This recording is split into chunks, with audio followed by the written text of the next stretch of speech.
gender-affirming care for minors to letting kids get a tattoo. Toxic normalization of transgenderism. Gay Teachers kids. are having intimate Any sexual major feelings. Grooming major centers. Indoctrinate children. Love never was just a straight thing. Trans lives are everywhere! The lives of young queer children are constantly debated, but often they aren't able to speak their truth. From the Ellis School, we have 3 queer students who will display their truths to bring light on their experience being young and queer. I am a genderqueer ace lesbian, and my pronouns are they, he. My name's Isla Bauer. I'm in 9th grade, and I'm bisexual, and my pronouns are she, her. My name is Nico Mocker. I am trans, bisexual, and my pronouns are he, him. How does your family's approach to your identity affect the way you navigate being yourself in your household? I mean, I think I'm really lucky in that I have really accepting parents, but I've definitely had things with extended family members where it's just sort of been like, yeah, they just, either they don't understand or they are just homophobic and have a lot of old and traditional views. They feel like it's something that is uncomfortable to them because they're so foreign to it and they think it changes a big part of me. And while I'm really proud of my identity, I don't think that it makes me like so different from my family in that way. Didn't really understand what a romantic relationship was because I was raised Christian and my mom never really taught me about that kind of stuff. The rare times that I have the conversation of vaguely mention being queer to my mom or my dad, it really doesn't change throughout the time. They're kind of always just it's a bad thing to be queer and you can't do it because you won't get into heaven or whatever. A couple of my cousins are very supportive. I don't really talk to them very much because they live out of state. I've had a lot of conversations with my siblings about how they can be an ally and be supportive and about ideas about my trans identity. So sometimes, my brother has asked me very personal questions about medical transition and how it changes your body. But I mostly just enjoy the chance to talk about it. I think I've had more experiences of those sorts of invasive questions with people who don't know that I'm trans, who just can tell that there's something off. How does your identity affect how you make friends? I think that finding friends is a lot easier and a lot less related to gender and stuff. But I've definitely noticed that when I am friends with queer people, there's a lot of shared experiences and just kind of just niche little things that they understand that people who are cis or straight just won't ever quite grasp in the same way. When I went to a Christian school, there were some queer people, but they obviously weren't out to everyone. I remember DMing one of my friends on Discord about queer stuff, and we couldn't really talk about it in the classroom and all of that, and it was kind of just something secretive. But now I can talk about queer stuff with my queer friends pretty much any time I want, and I don't have to be secretive about it.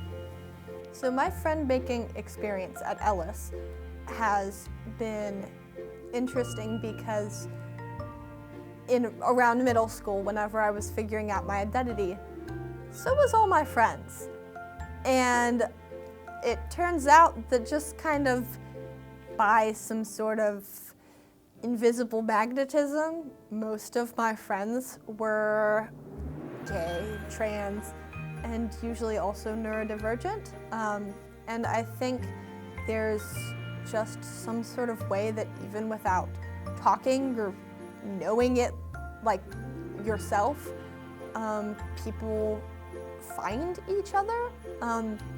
And as I went into high school and stuff, I definitely think I identified people who were like visibly queer as people who would be safe to interact with. What kind of communities are you a part of that relate to your identity?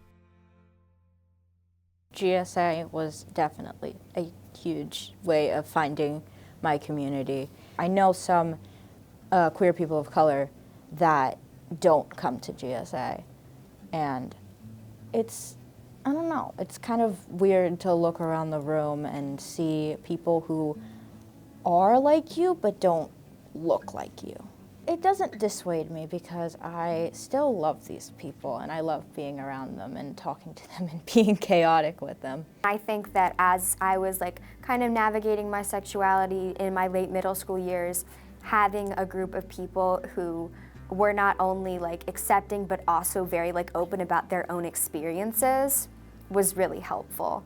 I find the roller derby culture to be really empowering for me because there are so many people who are visibly trans and visibly queer playing an awesome sport where you're like very physical and very strong has been very empowering because I have a place where it's strong and powerful and normal to be queer. I know that in times where I was really struggling, if I didn't have someone to talk to, that would have been really, really bad. And the fact that this has been so important to me is part of what's motivated my own senior project, where I'm holding an event at Ellis for trans youth to come and make art and engage and connect, because especially during the times we're in right now, it's a really scary place to be trans, and especially a trans kid. What kind of experiences have you had related to your queer identity in romantic relationships?